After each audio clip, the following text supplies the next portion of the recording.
Welcome to the Tech Egg. Don't get scrambled. Enjoy the video. In this video, I will explain how to change your vehicle's oil.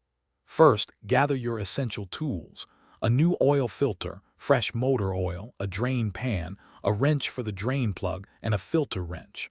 Also, have some rags and safety glasses ready.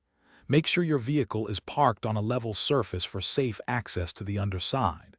This preparation ensures a smooth and efficient process.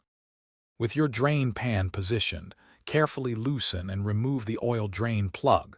Be ready for the oil to flow out immediately. Let the old oil drain completely into the pan.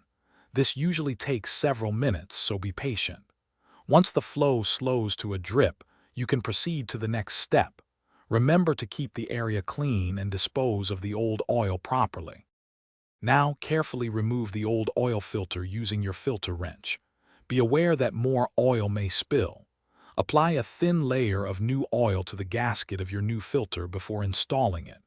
Hand tighten the new filter until snug, then give it an additional 1/4 turn. Finally, reinstall the drain plug securely, ensuring it is tight but not over-tightened.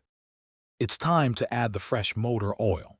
Consult your owner's manual for the exact oil type and capacity, typically around 5 to 6 quarts for many vehicles. Pour the new oil slowly into the engine's fill port. After adding, check the oil level using the dipstick. Start the engine briefly, then recheck the level and inspect for any leaks around the filter and drain plug. Thanks for watching. Consider subscribing if I helped unscramble your problems.